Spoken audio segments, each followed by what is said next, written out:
Saudara, berdasarkan hitung cepat Litbang Kompas Pilkada Jakarta, data yang sudah masuk adalah 100% sejak pukul 18.18 waktu Indonesia bagian Barat. Adalah Ridwan Kamil Suswono memperoleh suara 40,02%. Sementara untuk pasangan Dharma Pongrekun Kunwardana memperoleh suara 10,49%. Pramono Anung Rano Karno memperoleh suara 49,49%. Sementara untuk hitung cepat indikator politik Indonesia dengan data yang sudah masuk adalah 100%. RK Suswono 39,53%, pasangan Dharma Kun meraih 10,61% dan Pramono Rano memperoleh 49,87%.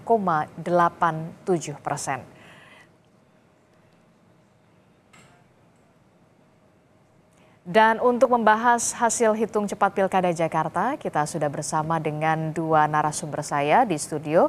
Pertama ada peneliti dari Litbang Kompas, sudah ada Mas Yohanes Mega Henda. Selamat pagi Mas Yohanes. Selamat pagi Mbak. Kemudian juga ada dari peneliti indikator politik Indonesia, sudah ada Mas Bawono Kumoro. Selamat pagi Mas Bawono. Pagi Mbak. Ya, ini kita sudah melewati hari-hari yang melelahkan kemarin ya, Pilkada Serentak 2024, dan kita mau membahas soal Pilkada Jakarta yang paling memperoleh perhatian banyak sekali, mata tertuju semuanya ke Pilkada Jakarta. Nah, kalau kita lihat di Pilkada Jakarta ini kan sebenarnya antara indikator politik dan juga Litbang Kompas ini perbedaannya tipis sekali begitu ya, soal hasil survei atau quick count, hitung cepat maksud kami. Nah, untuk Litbang Kompas, apa yang Anda cermati dari hasil hitung cepat khususnya di Pilkada Jakarta ini? Apakah ada kejutan dari perolehan suara Dharma Kun? Kalau kita lihat kan Dharma Kun ini perolehannya cukup mengejutkan ya, 10% kalau tidak salah, 10% lebih. Silakan Mas. Iya, bisa. Jadi kalau kita lihat pasangan nomor urut 02, Dharma Pongrekun Kunwardana ini dalam hasil hitung cepat kami bisa mendapatkan angka sekitar 10%. Dan ini memang kalau dibilang mengejutkan, sebenarnya kita bisa lihat dalam masa-masa kampanye, terutama dalam sebulan terakhir ini, pasangan Dharma Pongrekun Kunwardana ini memberikan suatu tawaran yang unik di kubu mereka. Salah satunya? Nah, jika kita lihat di RK Suswono maupun di Pram Rano, itu keduanya menampilkan baik kapabilitas mereka, rekam jejak maupun tokoh-tokoh yang mendukung. Sementara kalau di paslon 02 ini justru mereka menawarkan solusi-solusi ataupun visi misi mereka secara gencar kepada konstituen di Jakarta. Nah, ini yang dianggap sebagai menarik dan bisa menangkap para pemilih. Kalau dari hasil exit poll kami, survei exit poll pasca pencoblosan, ini bisa menarik para pemilih mula. Di situ faktor yang bisa mendorong dan menjawab kenapa pasangan calon nomor urut 2 bisa mendapat sekitar 10%. Salah satunya adalah karena pemilih pemula dan juga ya, tawaran programnya dianggap visioner dan ya ini suatu pemecahan dibandingkan dua paslon ini yang mungkin juga cukup jenuh ya persaingannya dengan menampilkan tokoh-tokoh terus yang menjadi backingan mereka begitu.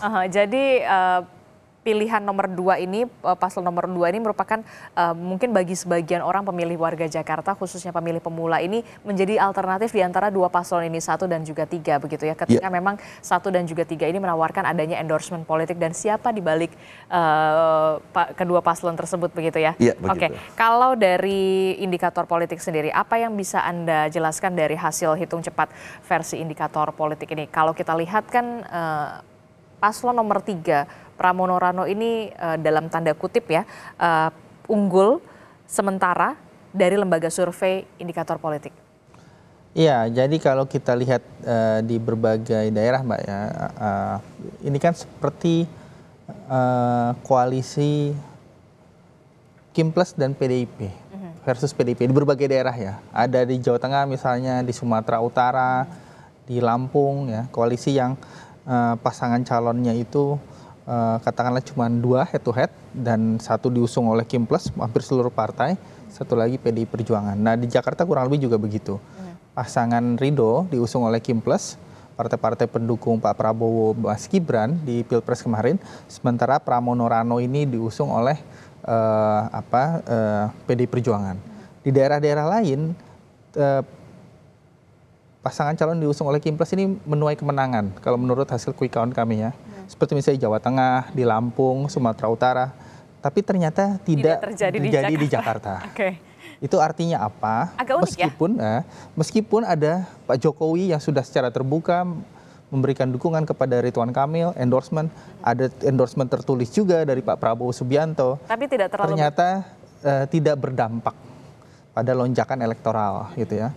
Hasil quick count menunjukkan yang unggul justru pasangan Pramono Rano Karno yang hanya diusung oleh PDI Perjuangan.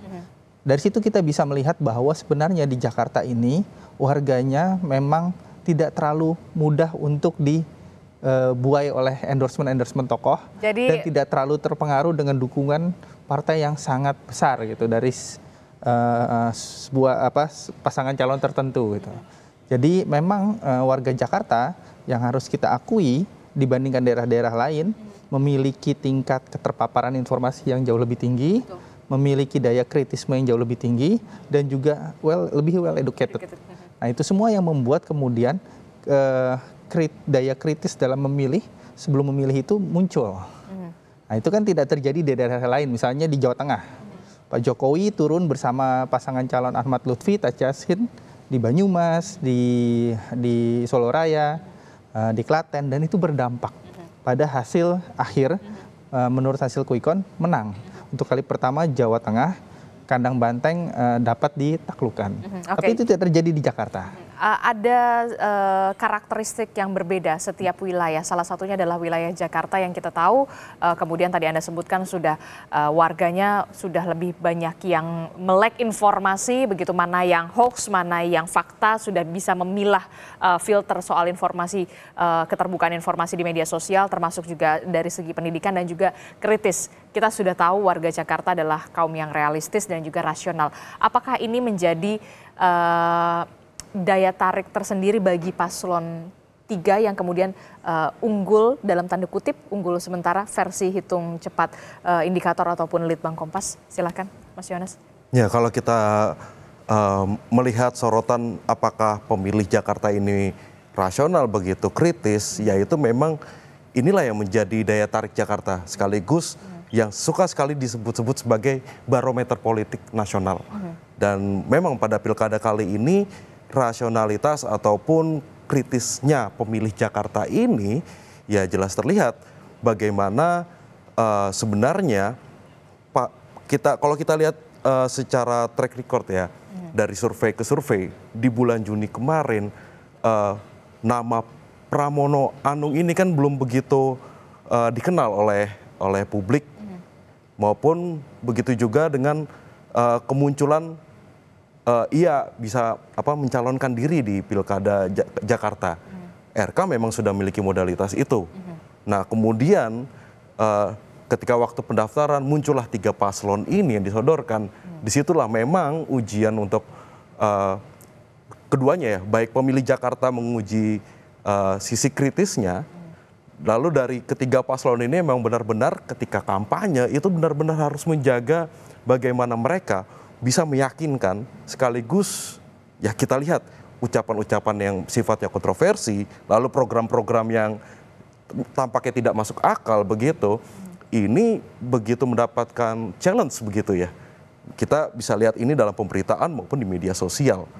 Nah, misalnya ada salah satu paslon, misalkan waktu itu Pak Suswono mengatakan hal yang menyatakan pernyataan yang mungkin bagi sebagian kalangan adalah kontroversial, maka langsung Ridwan Kamil melakukan suatu klarifikasi, permintaan maaf. Jadi di sini kita bisa lihat bagaimana dari para kandidat ini itu juga menjaga dan melakukan langkah yang hati-hati begitu. Karena memang melihat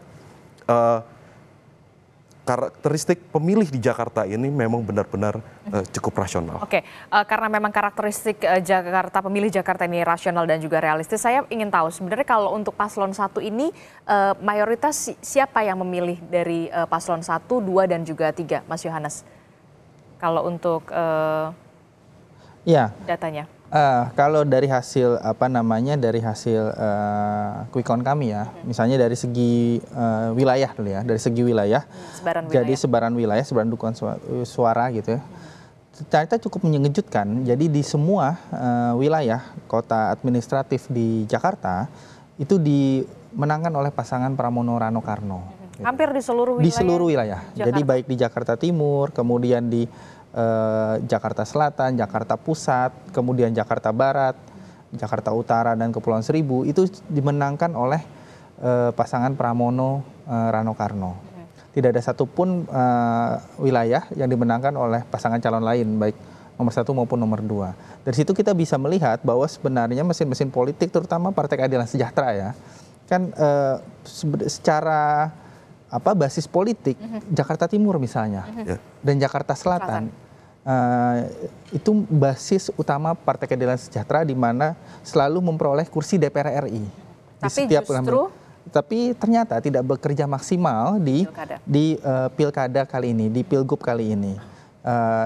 Dari situ kita bisa melihat bahwa pemilih dari Partai Keadilan Sejahtera ternyata tidak cukup solid untuk memilih pasangan Ridho ini. Sementara PDIP yang sebenarnya basis pemilihnya di Jakarta itu kan lebih banyak dari dapil DKI 3. Kalau dapil DPR RI ya, dapil DKI 3 yang terdiri dari Kepulauan Seribu, kemudian Jakarta Barat, Jakarta Utara, itu sebenarnya basis tradisional PDI Perjuangan di DKI Jakarta ya. Tetapi ternyata sekarang bisa mengambil ceruk pemilih di pilgub ini dari basis partai lain, DKI Jakarta 2, DKI 1 dan DKI 2, dapil DKI 1 dan DKI 2. Sekali lagi menunjukkan bahwa mesin politik yang besar yang berada di balik pasangan Ridwan Kamil Suswono ternyata tidak bekerja maksimal dibandingkan pasangan nomor 3 yang hanya didukung oleh satu mesin politik gitu ya, yaitu PD Perjuangan. Dan nggak bisa dipungkiri juga ketokohan dari Rano Karno, image sebagai Sidul anak Betawi itu ternyata juga berhasil memaksimalkan pemilih Betawi, pemilih Betawi dan pemilih Jawa di Jakarta. Pak Mas Pram ini kan kebetulan sangat Jawa sekali gitu ya. Jadi perpaduan ini itu ternyata cukup mengena di basis pemilih berdasarkan demografi etnis gitu ya, Jawa dengan Betawi. Nah itu yang kemudian bisa katakanlah mengejar ketertinggalan, mengejar start. Startnya ini kan let's start kandidasi ya. Pak Pramono dan Mas Rano Karno ini, Bang Rano ini kan kandidat yang startnya terlambat dibandingkan Ridwan Kamil Suswono yang Ridwan Kamil sudah lama disebut-sebut, di survei juga sudah masuk.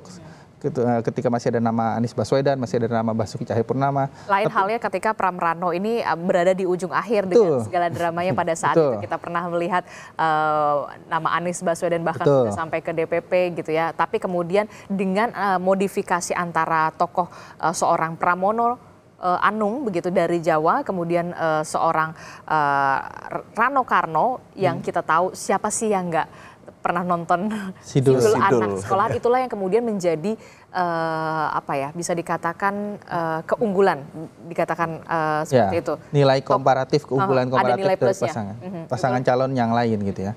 Nah itu yang kemudian bisa mengejar ketertinggalan dari posisi let's start kandidasi tadi.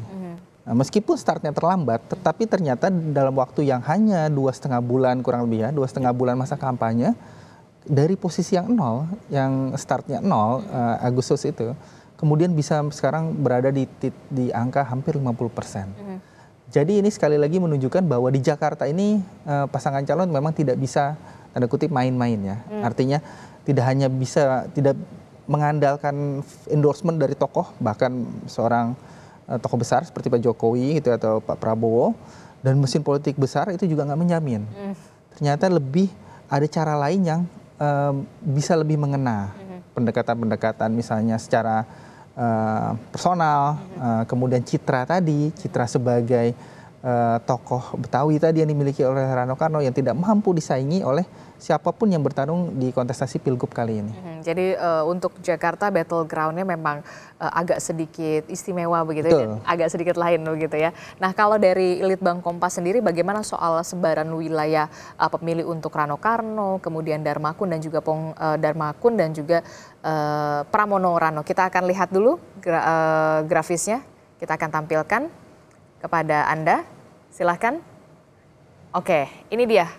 Bisa dijelaskan Mas Yohanes soal sebaran ini?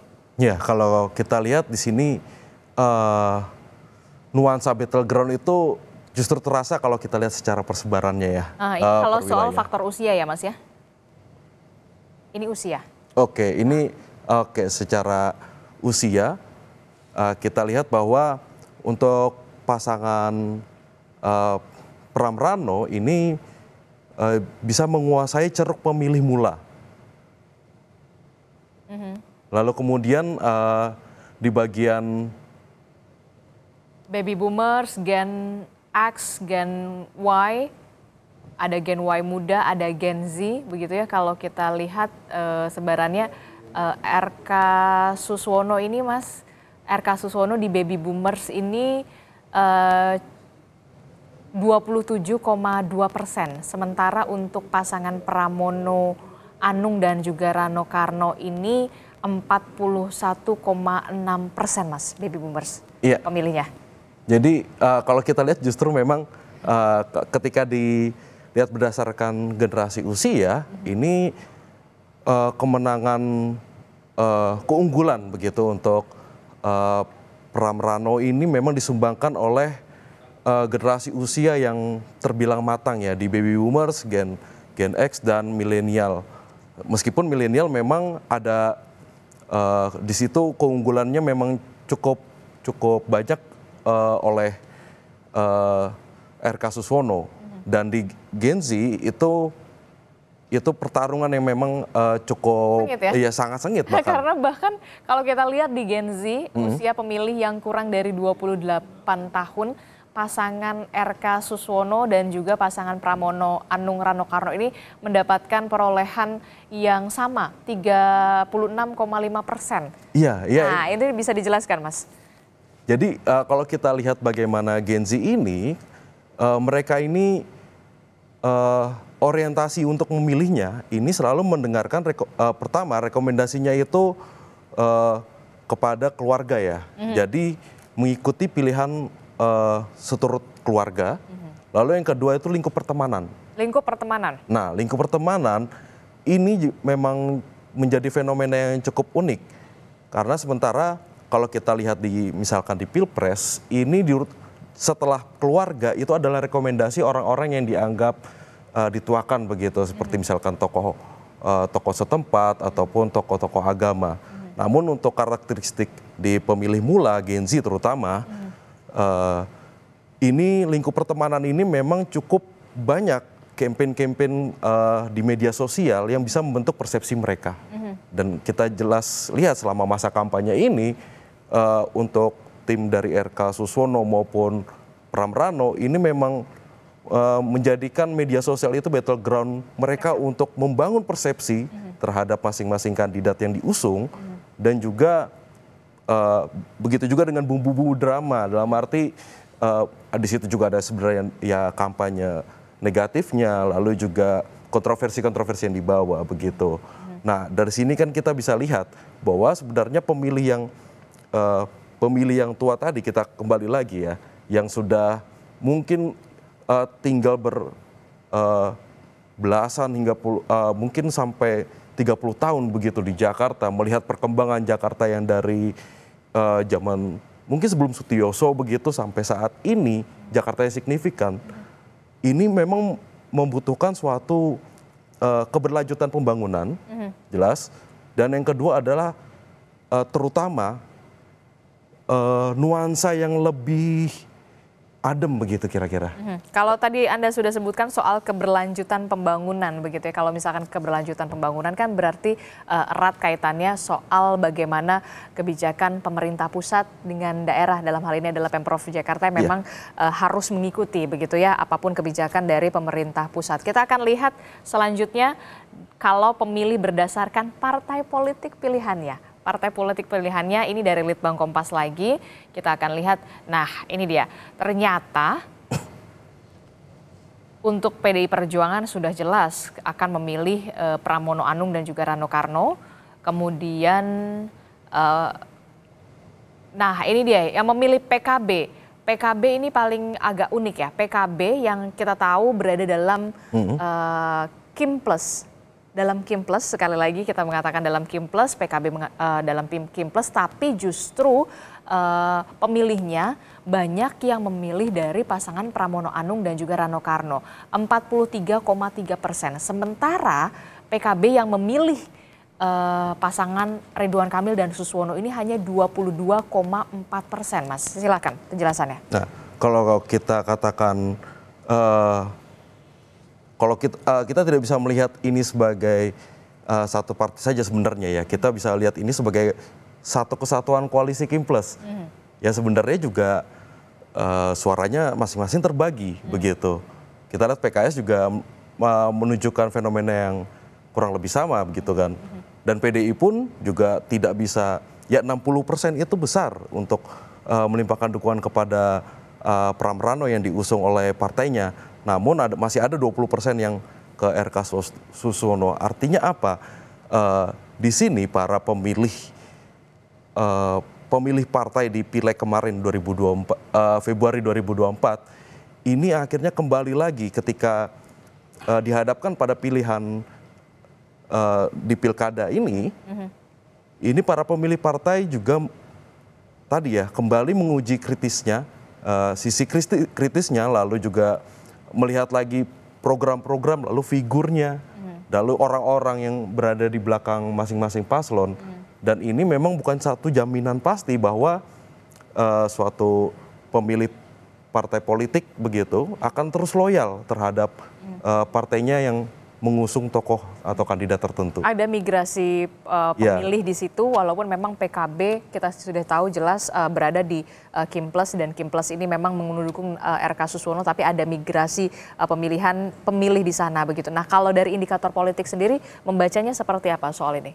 Iya, memang ketidaksolidan rendahnya soliditas dari partai-partai Kim+ juga terlihat ya dalam exit poll kami. Ini kalau di para ahli mengatakan ini terjadi split ticket voting gitu ya. Sebaliknya di PDIP itu cenderung straight ticket voting. Meskipun hanya didukung oleh PDIP, tapi sebagian besar pemilih PDI Perjuangan kalau di exit poll kami di atas 70% itu lari ke pasangan nomor 3. Nah sebaliknya di Kim+ ini terjadi split ticket voting.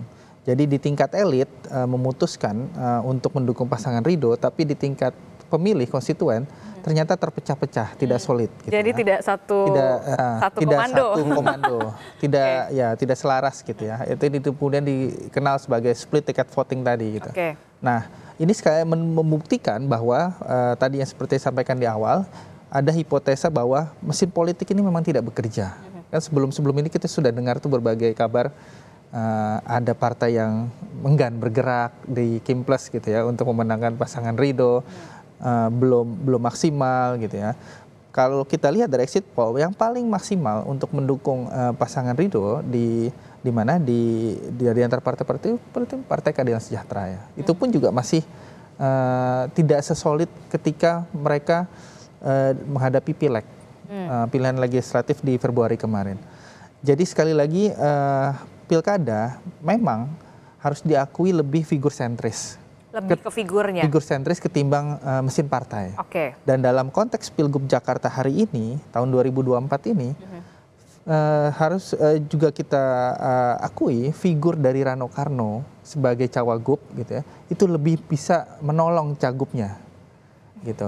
Dibandingkan juga memang Pak RK itu, Pak Ridwan Kamil, figur yang juga tidak kalah terkenal juga, tidak terkalah famous juga.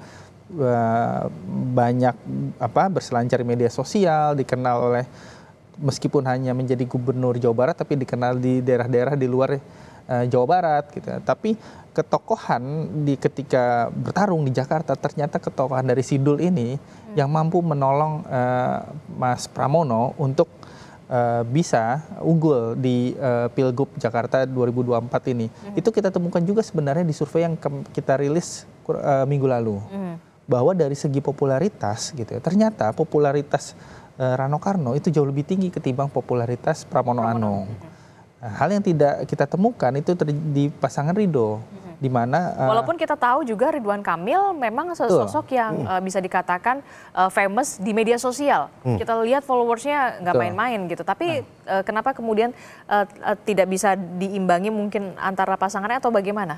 Nah, yang kita temukan di survei yang kami lakukan kemarin di mendekati akhir November kemarin, Pak Ridwan Kamil itu memang popularitas itu sudah 97%. Jadi 97% orang di Jakarta, pemilih di Jakarta, itu tahu Ridwan Kamil. Tahu. Nah, kemudian kita tanyakan dari 97% ini, apakah Bapak Ibu suka atau tidak? Yang mengaku suka hanya 74,4%. Jadi dari segi kedisukaan, ada masalah dalam diri Ridwan Kamil. Jadi terkenal di satu hal, tapi belum tentu kita disukai kan. Kan kita bisa aja dikenal oleh banyak orang, tapi belum tentu disukai. Jadi ada masalah dari sisi afeksi pemilih terhadap Ridwan Kamil. Itu kalau diperumpamakan 10 orang yang mengenal Ridwan Kamil, mungkin hanya 6 yang suka. Jadi ada masalah di situ. Nah, ketika orang sudah tidak suka, kan tidak mungkin dia memilih, menjatuhkan pilihannya. Nah, sementara Mas Pramono dan Rano Karno dari segi popularitas memang tidak setinggi Ridwan Kamil, tapi dari segi kesukaan cukup baik gitu. Jadi dalam kata lain adalah famous saja tidak cukup, tapi juga harus disukai begitu ya. Afeksi dari pemilih. Afeksi dari pemilih. Oke. Karena juga kita lihat di Pilkada Jakarta ini banyak sekali endorsement juga gitu. Kita tahu dari pasangan RK Suswono, nama Pak Prabowo, kemudian juga Pak Jokowi. Kemudian juga ada beberapa nama lain yang kemudian juga berada di belakang dari RK Suswono, termasuk juga soal pasangan Pramono Rano. Kita tahu ada nama Ahok dan juga nama Anies Baswedan yang berada di belakang dari Pramono Rano, walaupun memang beberapa tokoh ini dikeluarkan lah dalam tanda kutip di menit-menit terakhir, di titik-titik akhir, last minute menjelang masa tenang begitu ya. Nah, kita akan lihat di Litbang Kompas sendiri sebagai bagaimana kemudian kalau pemilih berdasarkan pilihan presiden. Nah, ini dia nih pilihan presidennya Mas Yohanes. Kalau kita lihat, nah cukup menarik begitu ya, pemilih Anies Muhaimin. Kalau pemilih Anies Muhaimin ini ternyata banyak memilih Pramono Anung, ada 43,6%. Kemudian pemilih dari Anies Muhaimin juga memilih RK Suswono 26,5%, dan memilih dari Dharma Pongrekon Kunwardana ini 6%. Iya, kalau kita lihat dari sisi endorsement itu, sebenarnya kita bisa melihat ini dari hasil exit poll. Lalu kami juga melihat bagaimana endorsement tokoh-tokoh selain yang termasuk dalam Pilpres ini. Misalkan Anies Baswedan, lalu juga ada Ketum PDIP Megawati, dan Basuki Cahayapurnama atau Ahok, ini memang memberikan sumbangsih atau peneguhan begitu kepada para pemilih Pramono Anung dan Rano Karno. Proporsi mereka memberikan sumbangan kurang lebih sekitar 60%. Dan yang paling tinggi tentu saja dari para pemilih PDIP sendiri yang mengikuti rekomendasi dari ketum mereka. Lalu kalau untuk paslon RK Suswono, ini memang faktor dukungan dari Jokowi dan juga Presiden Prabowo ini masih memberikan dampak yang besar. Di survei kami angkanya sekitar 60-70% untuk keduanya. Nah, ini memang kita kembali lagi ya, ada faktor-faktor endorsement itu yang mempengaruhi bagaimana para pemilih ini akhirnya menegaskan pilihan mereka. Jadi lebih untuk penegasan memilih.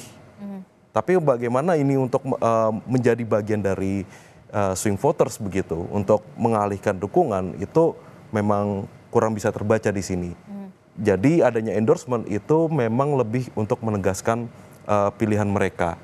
Dan akhirnya kita kembali lagi seperti yang sudah dikatakan di awal tadi, endorsement saja itu sebenarnya juga tidak cukup.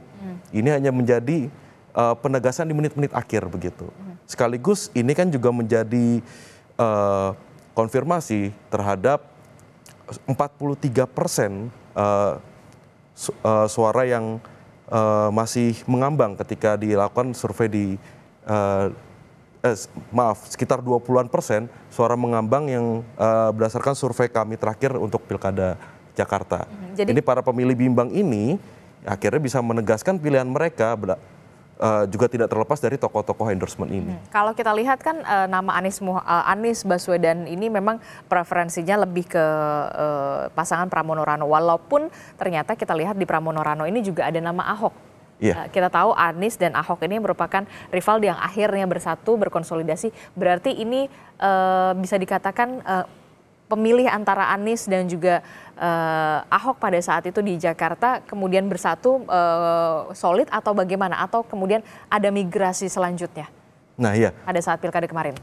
Kalau kita lihat secara kuantitatif dan kualitatif ya, adanya dukungan dari baik Anies Baswedan maupun dari Ahok ini menjadi semacam simbolisasi harmoni dari Pilkada 2017, bagaimana polarisasi ini begitu terasa.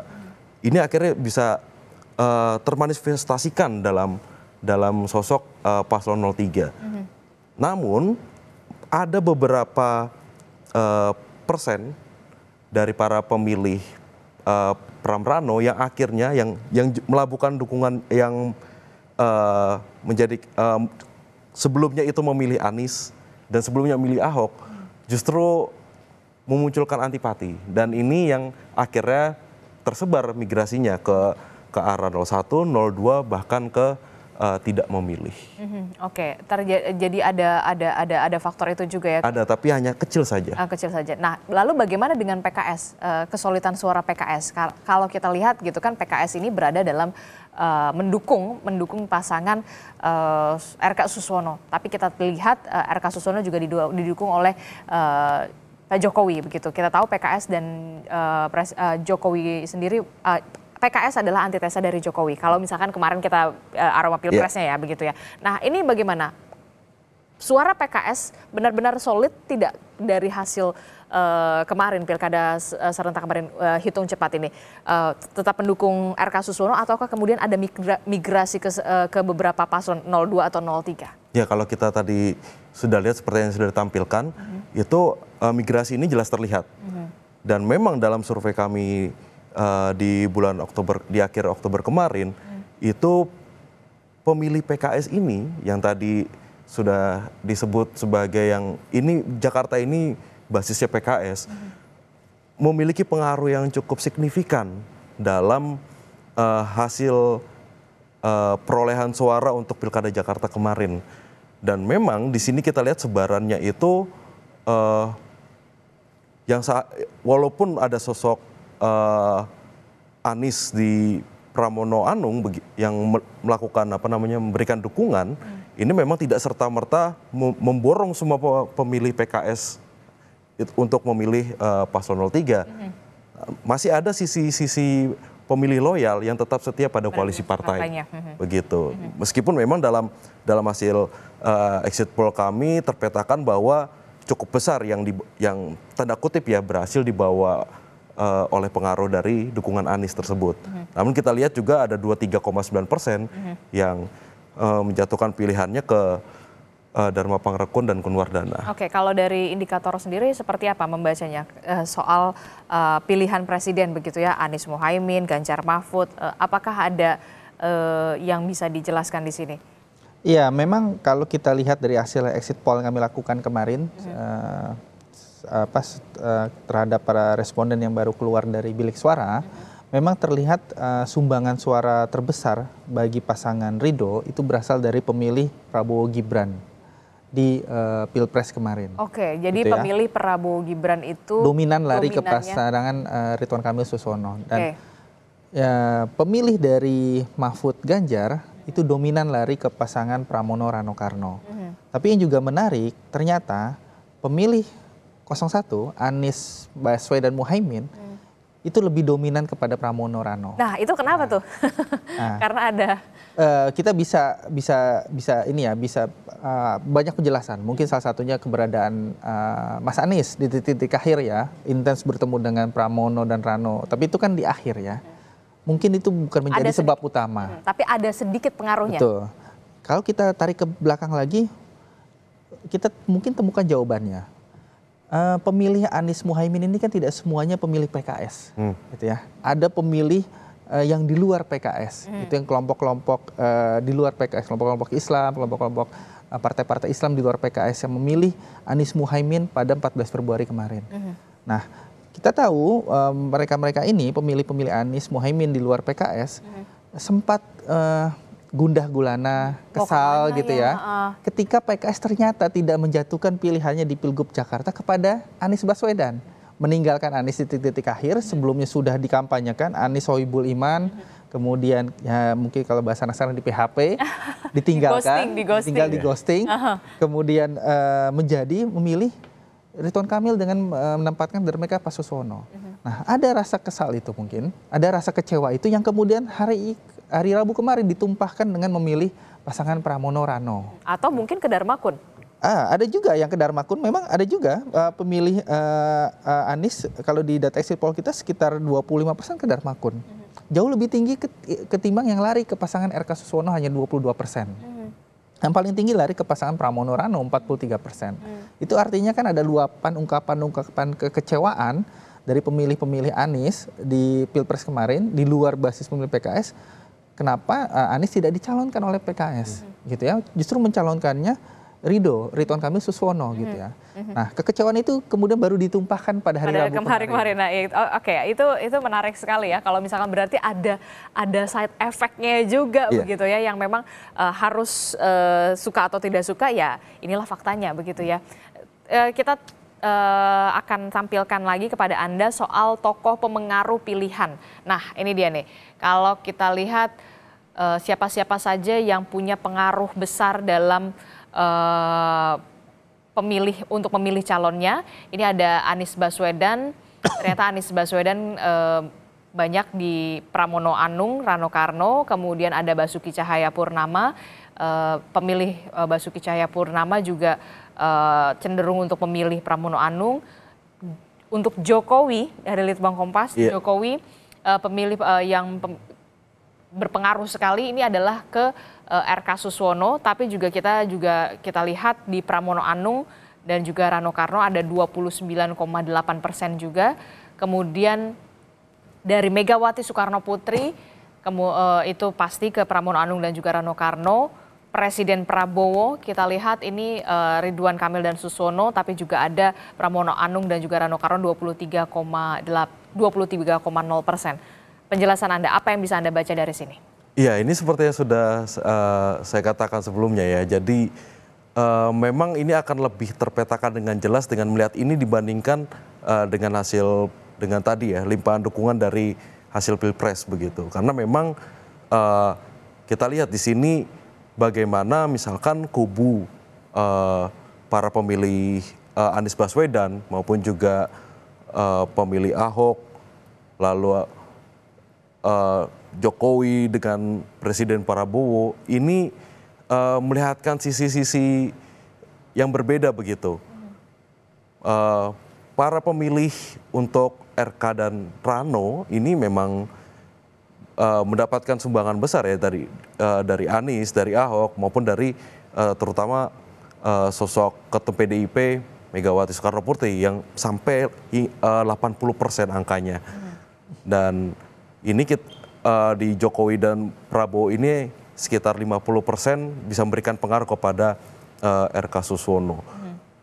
Faktor endorsement ini memang nyata dan memang menunjukkan pengaruh untuk para pemilih yang tadi untuk menegaskan pilihannya lagi, dan para pemilih bimbang yang mungkin untuk di menit-menit akhir masih menimbang-nimbang di manakah mereka akan memilih. Saya pilih siapa ya? Gitu. Nah begitu, jadi ketika ada memang sosok yang mereka jadikan sebagai patron, plus tadi mungkin ada sentimen-sentimen kekecewaan, nah itu yang akhirnya terakumulasi dan terbukti dalam hasil hitung cepat ini memberikan sumbangan ke RK Suswono maupun ke Pram Rano. Oke, kalau dari indikator sendiri? Ya memang tokoh-tokoh tadi ya, tokoh-tokoh tadi memang tentu punya pengaruh dalam batas-batas tertentu ya. Apakah Pak Jokowi, Pak Prabowo gitu. Bu Mega, tapi Mas Anies. Mas Anies, tapi sekali lagi ini Jakarta. Ini Jakarta, Bu. Ini Jakarta, di mana tadi saya sampaikan di awal, harus diakui orang Jakarta, warga Jakarta dari tingkat keterpaparan informasi jauh lebih tinggi dibandingkan daerah lain. Otomatis daya kritis juga menjadi lebih tinggi, lebih well educated gitu ya, sehingga tidak mudah untuk digoyang atau digembalakan lah, tokoh digiring gitu ya, bahwa tokoh ini memberikan endorsement, tidak semudah itu, tidak semudah di daerah lain, misalnya di Jawa Tengah gitu ya, di mana Pak Jokowi turun di Banyumas, di Klaten, di Solo Raya, menentukan hasil kemenangan bagi Pak Lutfi dan Tas Yassin gitu ya. Di Jakarta itu tidak bisa, meskipun Pak Jokowi juga sudah secara turun terbuka gunung dalam tanda kutip, saya mendukung Ridwan Kamil sebagai turun gunung, rekam jejak dan sebagainya. Tapi warga Jakarta dalam konteks itu jauh lebih memiliki dependensi, gitu ya. Sehingga pilihan mereka seringkali sulit untuk diterka, sulit untuk ditebak, gitu ya. Akan lari kemana dan seperti apa, termasuk angka 10% bagi pasangan Darmakun itu juga mengejutkan. Karena di survei-survei kami, survei-survei lain juga, angkanya sekitar 5-6% gitu ya. Jadi ketika aduh ini 01 ini yang ini ya udahlah saya ini aja deh gitu jadinya gitu. Ada pemikiran kayak gitu kan? Bisa juga, bisa jadi. Jadi ada pemilih Jakarta, mungkin 10% pemilih Jakarta ini mereka melihat bahwa pasangan 01 didukung oleh Jokowi dan Prabowo. Pasangan 03 didukung oleh Anies Baswedan dan Basuki Cahayapurnama, Ahok. Berarti seperti ada kutub gitu ya, polarisasi, pengelompokan. Nah, mungkin dengan ketidaksukaan terhadap pengelompokan polarisasi itu diwujudkan dengan memilih pasangan 02. Gitu ya, yang tidak ada tokoh sama sekali, memang lahir dari jalur perseorangan, berulang kali juga menunjukkan bahwa tidak penting bagi kami untuk didukung oleh pasangan calon udah tokoh siapapun, bahkan Presiden Jokowi. Karena didukung oleh rakyat kalau ini. Didukung oleh rakyat gitu ya. Nah itu yang kemudian bisa diwujudkan untuk menghindari pengelompokan tadi dari 10% pemilih itu. Walaupun masih ada residu pilpres yang terasa di pilkada, baik itu mungkin di Jawa Tengah, Jawa Timur, tapi ternyata di Jakarta residu pilpres ini di pilkada ini tetap warga memilih dengan rasional dan juga realistis begitu ya? Betul.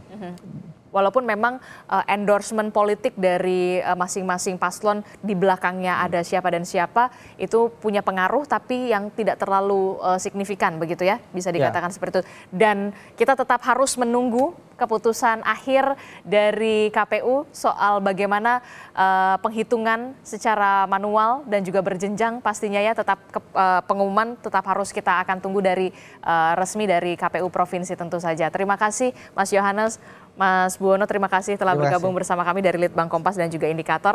Terima kasih atas analisanya dan juga penjelasannya tadi. Terima kasih Bapak-Bapak.